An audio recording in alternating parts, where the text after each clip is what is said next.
Halo saudara-saudara, perkenalkan nama saya Melvin Sigep, mahasiswa STT Kumene.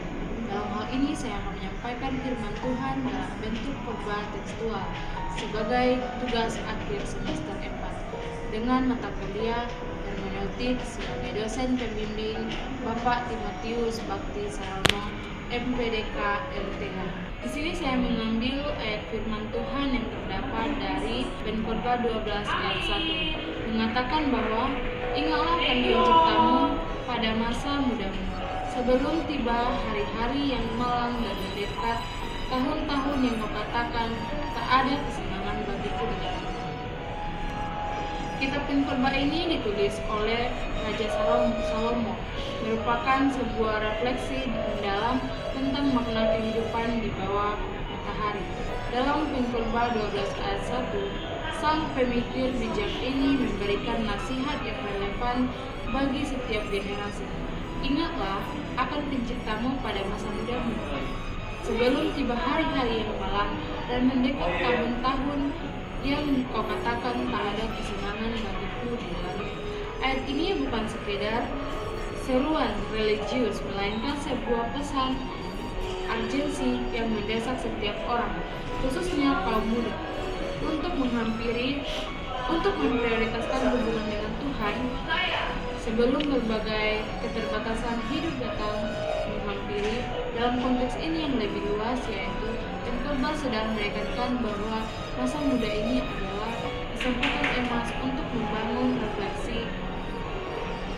fondasi iman yang kokoh sebelum usia tua dengan segala pilihannya tiba. Gambaran simbolis dalam ayat berikutnya tentang kerapuhan manusia semakin mempertegas pesan ini, bahwa kehidupan fana harus diisi dengan pengenalan akan Sang Pencipta. Tujuan utama dari Pengkhotbah 12 ayat 1 ini adalah memiliki tujuan utama untuk mengingatkan manusia, khususnya generasi muda, tentang pentingnya membangun hubungan mendalam dengan Sang Pencipta pada masa ke masa hidup mereka. Ayat ini menyampaikan pesan yang sangat mendesak dan relevan sepanjang zaman, menekankan bahwa masa muda dengan segala energi, semangat, dan kesempatannya harus dimanfaatkan sebaik-baiknya untuk hal-hal yang bersifat kekal. Pengkhotbah ini dengan bijak mengingatkan kita bahwa sebelum datang masa-masa sulit di mana tubuh mulai melemah, semangat mulai pudar, dan berbagai keterbatasan hidup mulai muncul, setiap orang harus sudah memiliki fondasi iman yang kokoh. Seruan ini, ingatlah akan penciptamu, ini bukan sekedar ajakan untuk mengingat secara kognitif, melainkan suatu panggilan untuk menjadikan Tuhan sebagai pusat kehidupan kita sejak dini. Ayat ini sekaligus merupakan peringatan akan kefanaan manusia dan kesementaraan hidup duniawi yang tanpa makna jika tidak dihubungkan dengan Sang Pencipta.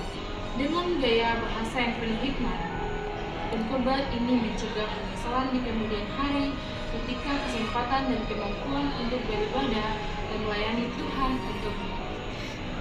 mungkin sudah sangat terbatas.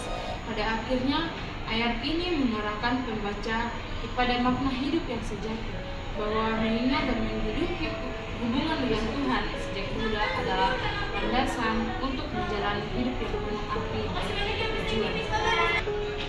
Sebagai latar belakang Pengkhotbah 12 ayat 1, kitab Pengkhotbah ini konon ditulis Salomo di masa tuanya, saat dia sudah merasakan segala kemewahan, kekuasaan, dan kebijaksanaan. Tapi justru di puncak segala pencapaian itulah dia itu menemukan bahwa semuanya terasa hampa, tanpa hubungan yang benar dengan Sang Pencipta. Ayat ini seperti rangkuman dari semua pelajaran hidupnya yang pahit. Yang bikin ayat ini spesial adalah caranya menyentuh realita manusiawi. Kita semua tahu bahwa masa muda itu penuh energi dan mimpi, tapi juga rentan terlena. Pengkhotbah sekali seakan bilang, aku sudah melewati itu semuanya.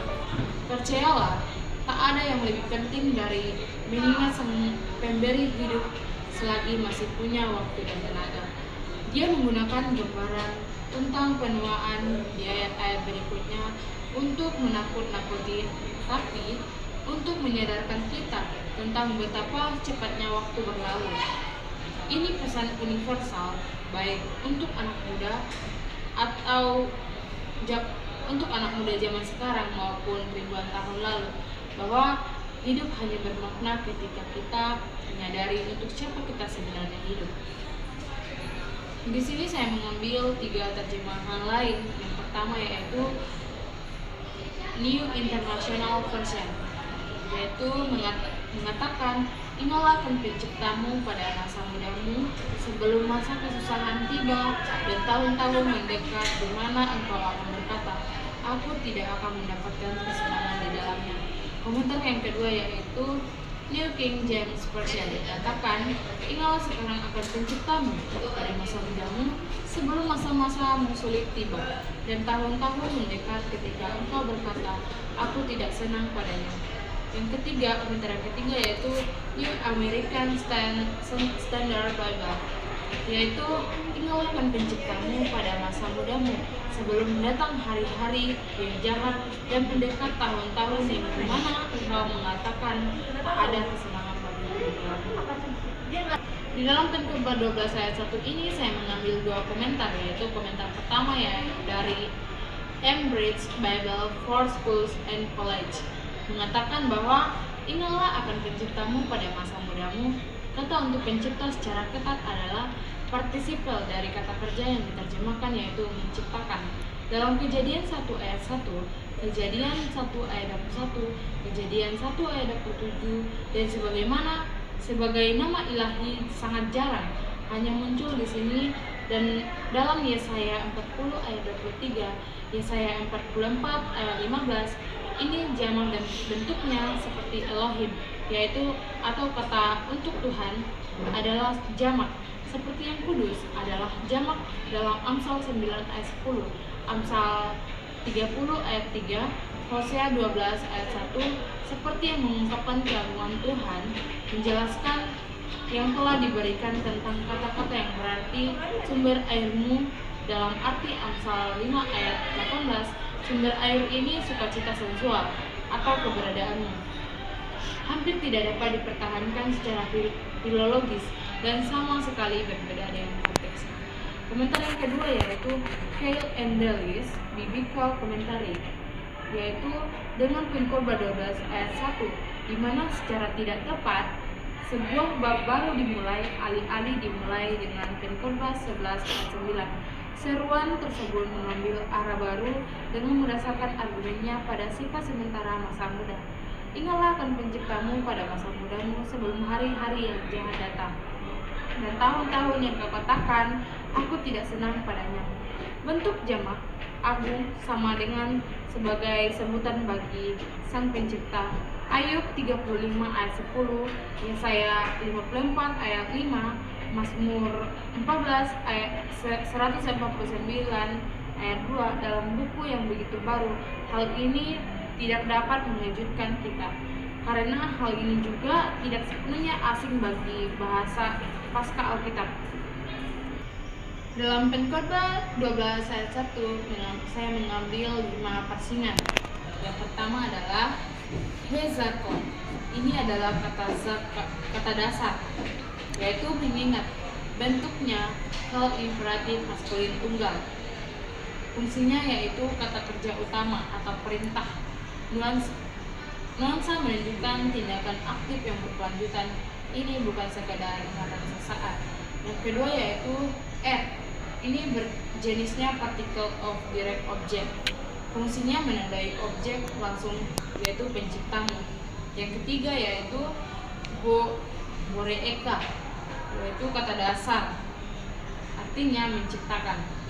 Dalam bentuk participle maskulin tunggal controls. Makna dari penciptamu yaitu yang secara aktif menciptakan, memelihara. Yang keempat, bime. Ini adalah konstruksi atau preposisi pada, yaitu pada atau hari-hari. Bentuk